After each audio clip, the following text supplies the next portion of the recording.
సజీవుడైన రక్షకుడైన మన ప్రభు అయిన యేసుక్రీస్తు నామంలో మనకందరికీ శుభములు. రోమా పత్రిక నుండి మనం చేసుకొనుచున్నాము. రోమా పత్రికలో అన్యజనుల పట్ల దేవునికి ఉన్న ప్రేమ, అది మనం అంశముగా కలిగి మనం చేస్తూ ఉన్నాము. ఎంతో స్పష్టంగా అపోస్తలుడైనటువంటి పౌలు గారు అన్యజనులకు సువార్త ప్రకటించుటకు దేవుడు నన్ను పిలిచెను, పంపించెను.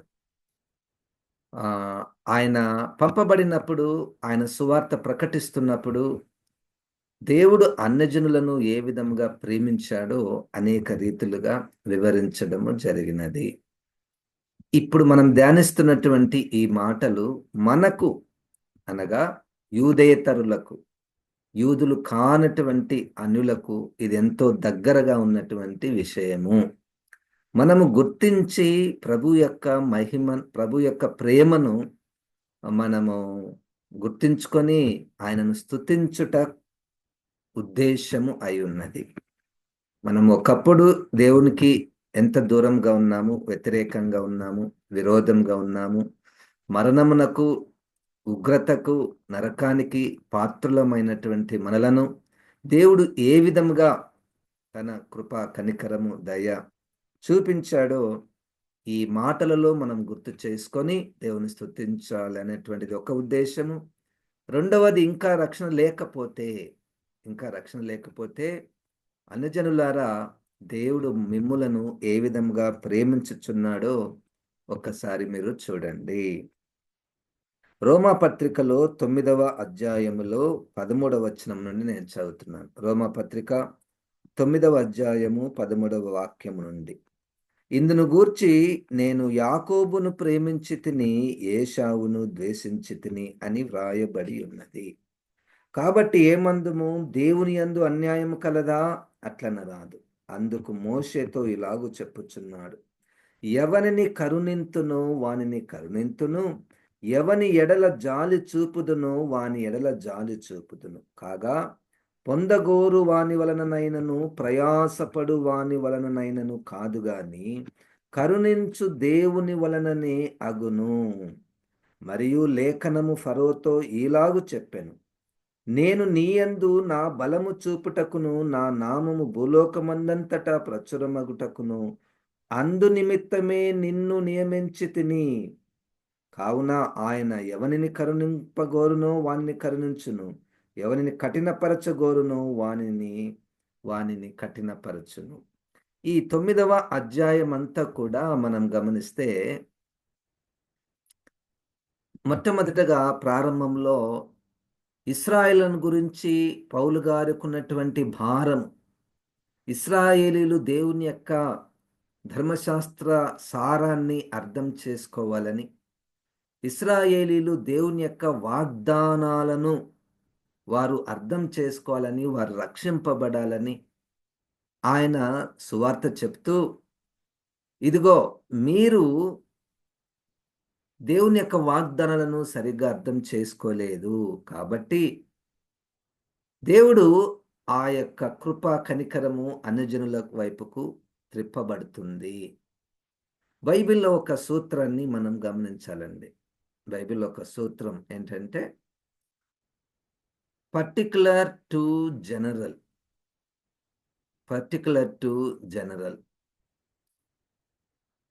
అంటే ఒక స్పెసిఫిక్ టు కామన్.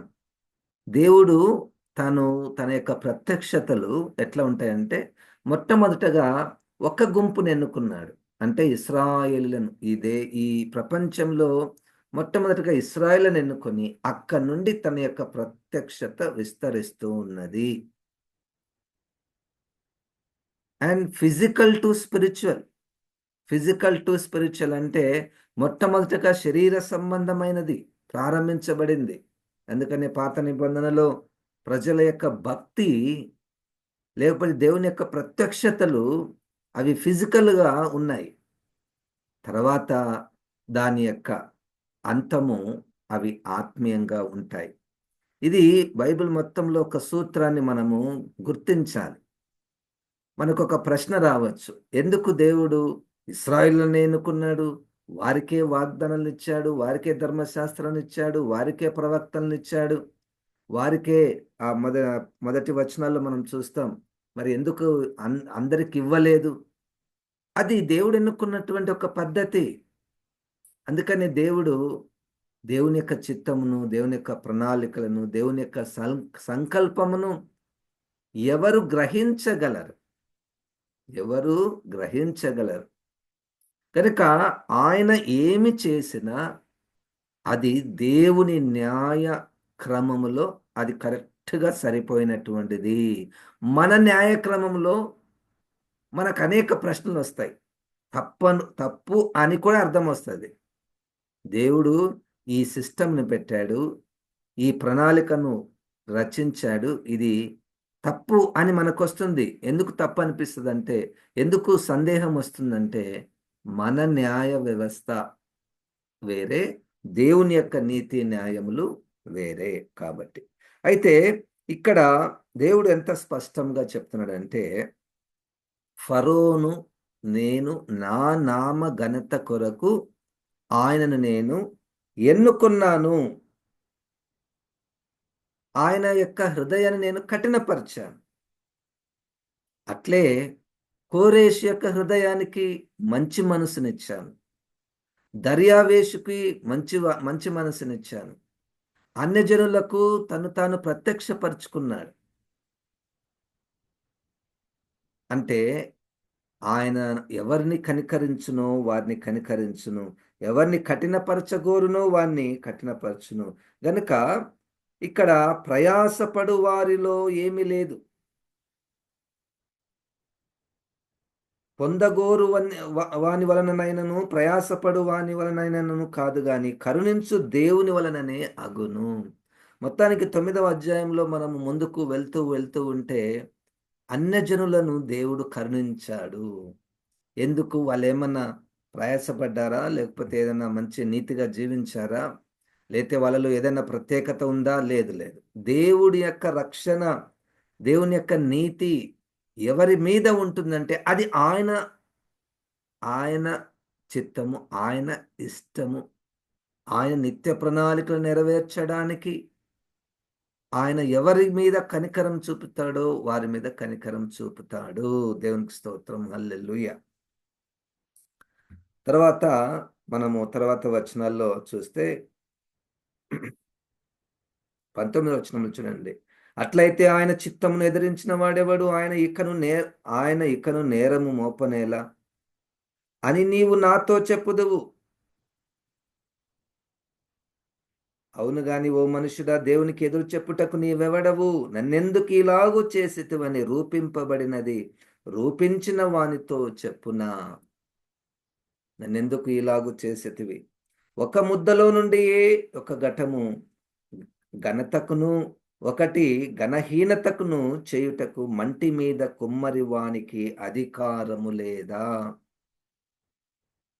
అలాగు దేవుడు తన ఉగ్రత నగుపరచుటకును తన ప్రభావమును చూపుటకును ఇచ్చయించిన వాడై నాశనమునకు సిద్ధపడి ఉగ్రతాపాత్రమైన ఘటములను ఆయన బహు దీర్ఘశాంతముతో సహించిననేమి. చూడండి, కొన్ని పాత్రలు ఘనహీనంగా చేయబడ్డాయి. అంటే అవి పనికిరావు. అంటే దేవునికి విరోధంగా ఉంటాయి. దేవునికి విరోధంగా ఉండడం వలన దేవుని యొక్క ఉగ్రత వస్తుంది. ఉగ్రత రావడం వలన వాళ్ళు నాశనం అవుతారు. ఇప్పుడు ఆ ప్లాన్‌లో వాళ్ళందరూ ఉన్నారు. అన్యజనులందరూ విగ్రహారాధన, లేకపోతే దేవునికి వ్యతిరేకమైనటువంటి పనులు చేస్తున్నారు. దేవుని ఉగ్రతకు పాలవుతున్నారు. వెంటనే దేవుడు, నేను వారి మీద కనికరం చూపిస్తాను. అప్పుడు ఇశ్రాయేలు ప్రశ్నించకూడదు. ప్రశ్నించడానికి నువ్వెవరు? ప్రభా, మేము ఇంతగా ఆరాధన చేస్తున్నాం. ఇంత భక్తి, ఇంత ఆచారాలు, ఇంతగా ధర్మశాస్త్రము, ఇంతమంది ప్రవక్తలు, యాజకులు, ప్రధాన యాజకుడు ఇంతమంది ఉండగా, ఇదిగో వాళ్ళు ఘనహీనంగా ఉన్నారు. దేవునిని ఎరగనటువంటి ప్రజలుగా ఉన్నారు. చీకటిలో ఉన్నారు. వారి మీద నువ్వు ఎట్లా కనికరం చూపుతావు అని వాళ్ళు అనుకుంటున్నారు. అని పౌలు గారు వారి తరపున చెప్తూ వాళ్ళ యొక్క మనస్సును బయటపెడుతూ నీవు ఎవడవు? ఆయన చిత్తమును ప్రశ్నించుటకు సంకల్పాన్ని ప్రశ్నించుటకు నీవు ఎవరవు? చేయబడినది, రూపింపబడినది రూపించిన వానిని ప్రశ్నించున్న నన్ను ఎందుకు ఇలాగు చేసితివి అని. 23వ వచనము. రోమాపత్రిక 9వ అధ్యాయం 23వ వచనము. మరియు మహిమ పొందుటకు ఆయన ముందుగా సిద్ధపరిచిన కరుణా పాత్ర ఘట్టముల ఎడల అనగా యూదులలో నుండి మాత్రము కాక అన్యజనములలో నుండి ఆయన పిలిచిన మన ఎడల తన మహిమైశ్వర్యము కనపరచవలనని యున్ననేమి.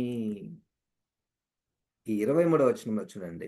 మహిమ పొందుటకు ఆయన ముందుగా సిద్ధపరిచిన కరుణా పాత్ర ఘటముల ఎడల. ఘటములు అంటే పాత్రలు, అంటే మనుషులు, కరుణకు పాత్రులైనటువంటి వారు. ఒకప్పుడు ఉగ్రతకు పాత్రులైనటువంటి వారు, ఇప్పుడు కరుణకు పాత్రులైనటువంటి వారి ఎడల యూదులలో నుండి మాత్రమే కాక అన్యజనుల నుండి ఆయన పిలిచిన ఎడల. అన్యజనులలో అనేకులు ఆయన కరుణకు పాత్రులయ్యారు. ఎందుకయ్యారు?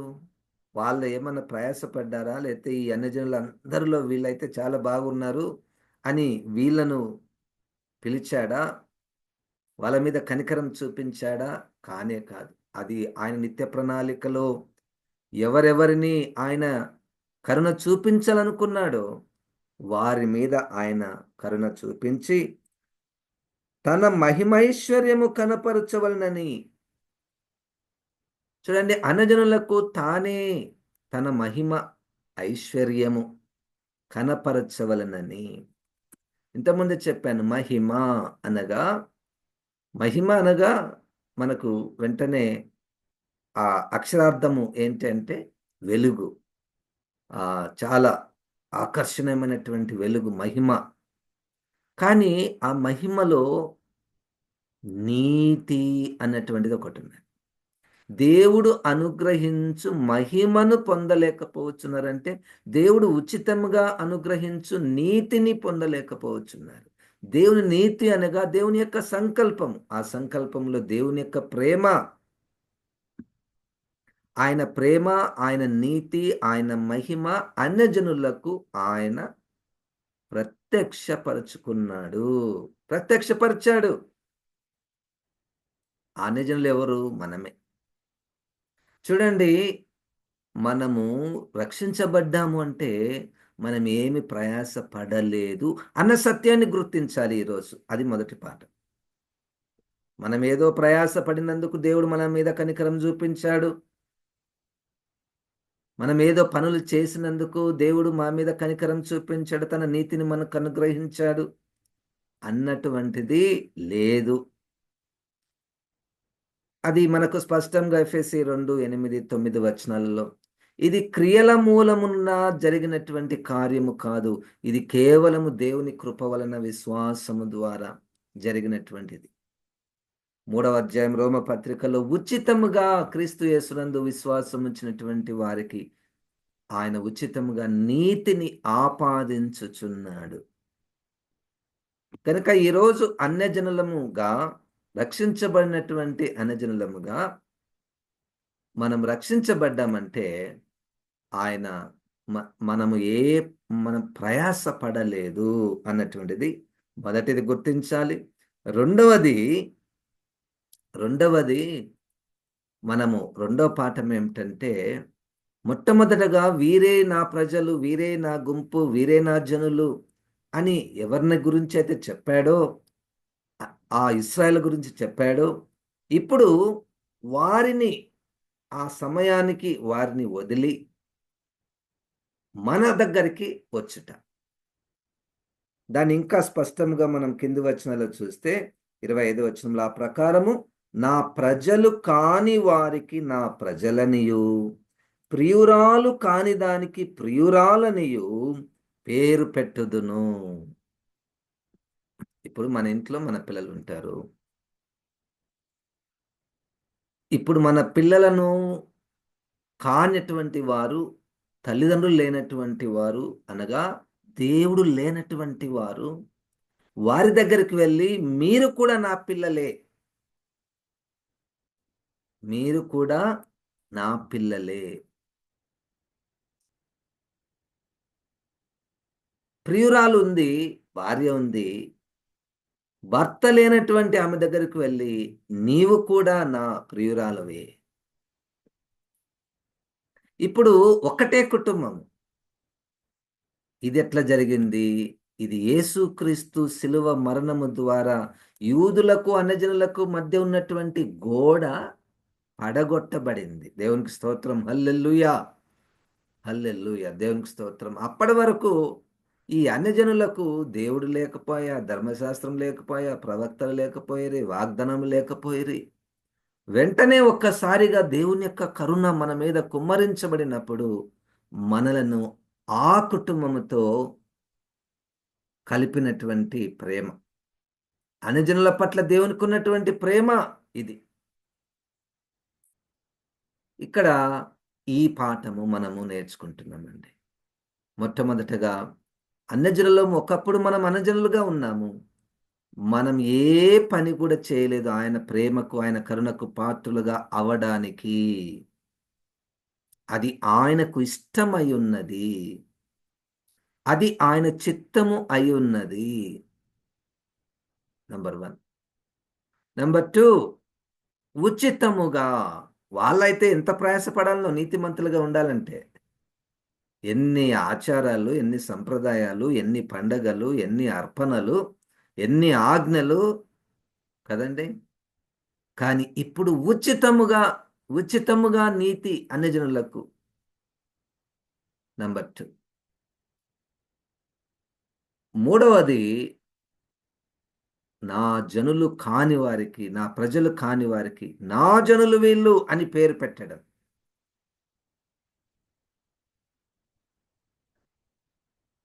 నా జనులు అని పేరు పెట్టడం. మన పేరు ఈస్ ఆఫ్టర్ ఆర్ గాడ్. అంటే దేవుని పేరట పిలువబడుతున్నటువంటి జనులము మనము. దేవునికి స్తోత్రం. హల్లెలూయా! చూడండి, ఈ పేరు అనేటువంటి దానికి చాలా ఆహ్, ఆహ్, ఆ సంబంధము మనకు గుర్తుకొస్తది. ఒక్కొక్క పేరును బట్టి ఆ మనిషిని మనము కొలవచ్చు. ఆ మనిషి ఆ పేరును బట్టి, లేతే ఆ గోత్రాన్ని బట్టి, లేకపోతే ఆ స్థలాన్ని బట్టి, ఇక ఈ చాలా higher level of understanding a person or evaluating or a person is with the name that is connected to their god. వీరు యేసుక్రీస్తు వారు. యేసుక్రీస్తు నామము కలిగినటువంటి వారు. ఎంత గొప్ప భాగ్యమో! ఊహించుకుందాం మనము. మనకు తెలిసినటువంటి గొప్ప గొప్ప వాళ్ళు అప్పుడప్పుడు మనం వింటుంటాము. ఇప్పుడు ఎవరైనా వచ్చి మనం అప్పుడప్పుడు న్యూస్‌లో చూస్తుంటాం. మహాత్మా గాంధీ గారి యొక్క మనుమడిన అంటేనే మనకొక ఒక థ్రిల్లింగ్, ఒక ఆశ్చర్యము. అబ్బా! మహాత్మా గారిని మేము, గాంధీ గారిని మేము చూడలేదు. ఆయన మనుమడా? ఆయన ఆయన రక్తంతో పుట్టినటువంటి వాడా? అని మనము ఒక ఆశ్చర్యాన్ని మనము కనపరుస్తాం. పెద్ద పెద్ద వాళ్ళను మనము గుర్తు చేసుకున్నప్పుడు. వీళ్ళు దేవుని ప్రజలు. దేవుని ప్రజలు. అబ్బా! వీళ్ళు దేవుని ప్రజలా? మహాత్మా గాంధీ కుటుంబస్తులు వీళ్ళా? యేసుక్రీస్తు విశ్వాసులు వీళ్ళా? అంత గొప్ప ఆధిక్యత దేవుడు మనకు ఇచ్చాడు. ఈ విషయాన్ని మనం గుర్తించాలండి. చాలా సార్లు మనం గూడా కామన్ ప్రజలమే గదా! అవును. కామన్ ప్రజలమే. శరీరంలో ఉన్నాం గాబట్టి, సమాజంలో ఉన్నాం గాబట్టి, లోకంలో ఉన్నాం గాబట్టి సామాన్య ప్రజలమే. కానీ we are so unique and special because we are chosen by god and we are called after the name of god. దేవుని వీళ్ళు నా ప్రజలు, వీళ్ళు నా కుటుంబము, వీళ్ళు నా పిల్లలు, నా ప్రియురాలు, సంఘము నా ప్రియురాలు. ఎంత ఆధిక్యత అండి సంఘానికి. విశ్వాసులకు ఎంత ఆధిక్యత. కానీ కొన్నిసార్లు ఆయన పేరును బట్టి సిగ్గుపడుతూ ఉంటారు కొంతమంది. దాచుకుంటూ ఉంటారు. మీరు పేతురు నీకు యేసుక్రీస్తు తెలుసా అంటే, అప్పుడు ఆ సమయంలో ఆయన నాకు తెలీదన్నాడు. తరువాత ఇక సిలువ వేయబడ్డానికి కూడా ఆయన సిద్ధపడ్డాడు. గనుక ఎప్పటికి కూడా యేసు ప్రభు నామము నిమిత్తము మనం దాచుకోకూడదు. మనము సిగ్గుపడకూడదు. సిగ్గుపడకూడదు. అది పడకూడదు, దాచుకోకూడదు, ఇట్లా ఉండాలి, అట్లా ఉండాలన్నటువంటివి ఆజ్ఞల ద్వారా మన మనసులు మారవు. క్రీస్తు యేసుని మనం అంగీకరించుట ద్వారా మన మనసులు మారతాయి. అంటే ఈ ఆధిక్యతను మీరు గుర్తించండి ఈరోజు పాఠం. ఈ ఆధిక్యతను దేవుని కరుణకు పాత్రులమయ్యామా మేము? కరుణకు పాత్రులమయ్యామా? అన్‌మెరిటెడ్. ఏం మెరిట్ రాలేదు. మెరిట్స్ ఏం లేవు మన దగ్గర. ఏ మంచితనం లేదు. అయినా ఆయన నిత్య ప్రణాళికలో ఇంత భయంకరమైనటువంటి వ్యక్తిని, నన్ను, నిన్ను ఆయన ఏర్పాటు చేసుకున్నాడు. తన పేరు మనకు బెట్టాడు. తన పేరే మనకు బెట్టాడింకా. ఇంక దానికి మించినటువంటి పేరు ఎక్కడైనా ఉంటదా అండి? తన పేరు ప్రియురాలు కాని దానికి ప్రియురాలని. 26 వచనం మరియు జరుగునదేమనగా మీరు నా ప్రజలు కారని ఏ చోటను వారితో చెప్పబడెనో ఆ చోటనే జీవము గల దేవుని కుమారులని వారికి పేరు పెట్టబడును అని హోషేయలో ఆయన చెప్పుచున్నాడు. జీవము గల దేవుని కుమారులని వారికి పేరు పెట్టబడును. వీళ్ళెవరు? జీవము గల దేవుని కుమారులు, కుమార్తెలు. ఒక పెద్ద వ్యక్తి కుమార్తె అంటేనే, అమెరికన్ ప్రెసిడెంట్ కుమార్తె కూడా వస్తుందంటే ఆ కుమార్తెను చూడడానికి ఎంతమంది పోతారు? See, this is something to be experienced in spirit and praise God and acknowledging God's mercy and his salvation. మనం గుర్తించి, అది ఆత్మలో గుర్తించి, ఆత్మతో ప్రభువును ఆరాధించుట, స్తుతించుట. ప్రభువా నువ్వు కరుణించకపోతే నేనెక్కడ ఉండేదాన్నో? నువ్వు కృప చూపించకపోతే నేనెక్కడ ఉండేవాన్నో? ఇప్పుడు నా పేరు, ఇప్పుడు నా ఘనత, ఇప్పుడు నా ఆధిక్యత, ఇప్పుడు నాకు దేవుడిచ్చినటువంటి మహిమ, ఇప్పుడు నాకిచ్చినటువంటి ఆ నీతి ఎంతో మందికి లేదండి. We are so special and unique in the sight of the lord. We are chosen by god. Not many. Not many. చాలా మందిని, అందుకనే దేవుడు నేను అందరినీ ఏర్పాటు చేసుకున్నాను, అందరిని రక్షిస్తాను కాదు. ఎవనిని కరుణింపగోరునో వానినే కరుణిస్తాను, ఎవనిని కఠినపరచగోరుదునో వానిని కఠినపరుస్తాను. ఒకప్పుడు మన మీద ఆయనకు చాలా ఉగ్రత. మనల్ని ఘనహీనమైనటువంటి పాత్రలుగా చేశాడు ఒకప్పుడు. ఇప్పుడు కూడా చాలా మంది ఘనహీనమైనటువంటి పాత్రలు బయట ఉన్నాయి. ఆయన దీర్ఘశాంతము చూపిస్తే నీకేంటి? వాళ్ళ మీదనే దీర్ఘశాంతం చూపిస్తా, కనికరం చూపిస్తా, క్షమిస్తా. అయితే నీకేంటి? నా ఇష్టం అని దేవుడు అంటున్నాడు. గనుక ఎంత ప్రివిలేజ్, ఎంత ఆధిక్యత, ఎంత ప్రేమ మన మీద చూపించాడు. ఇక్కడ మనము అతిశయించుటకు వీలు లేదండి. అతిశయించుటకు వీలు లేదు. ఎందుకంటే అన్యజనులు ఏ ప్రయాసం లేకుండానే రక్షించబడ్డారు. ఉచితముగా నీతిమంతులుగా తీర్చబడ్డారు.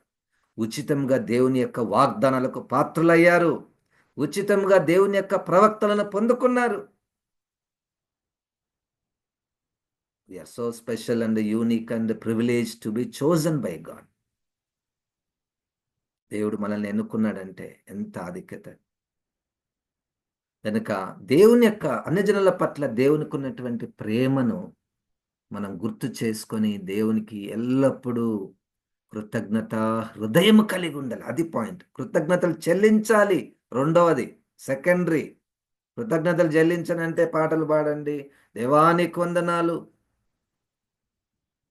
వర్డ్స్ కంటే కృతజ్ఞత హృదయం ఎప్పుడు కలిగుండుట. కృతజ్ఞత హృదయం ఎల్లప్పుడూ, not only at the time of gathering or time of worship, but every time we all have to have the heart of gratitude. ప్రార్థన చేసుకుందాం. జీవం గల తండ్రి, మేము అనిలమైనప్పటికీ, ఉగ్రతకు పాత్రులైనప్పటికీ ప్రభువా, నీ నిత్య ప్రణాళికలో, సంకల్పంలో మమ్మల్ని కనికరించావు. ప్రభా, దీర్ఘశాంతం చూపించావు, రక్షించావు. నీకు వందనాలు. ఆ ఆ ప్రణాళికలను బట్టి నిన్ను స్తుతిస్తూ, నీ పేరు మాకు పెట్టావు ప్రభువా, నీకు వందనాలు. హల్లెలూయా. ఈ కృతజ్ఞతాస్తుతులు యేసు నామమున మీకు సమర్పిస్తున్నాము తండ్రి. ఆమేన్. ఇప్పుడు మన పరమ తండ్రి అయిన దేవుని యొక్క ప్రేమయు, ప్రభువైన యేసు క్రీస్తు యొక్క కృపయు, పరిశుద్ధాత్మ దేవుని యొక్క సహవాసం మనకందరికి సదాకాలము తోడై ఉండును గాక. ఆమేన్. దేవుడు మనల్ని దీవించును గాక.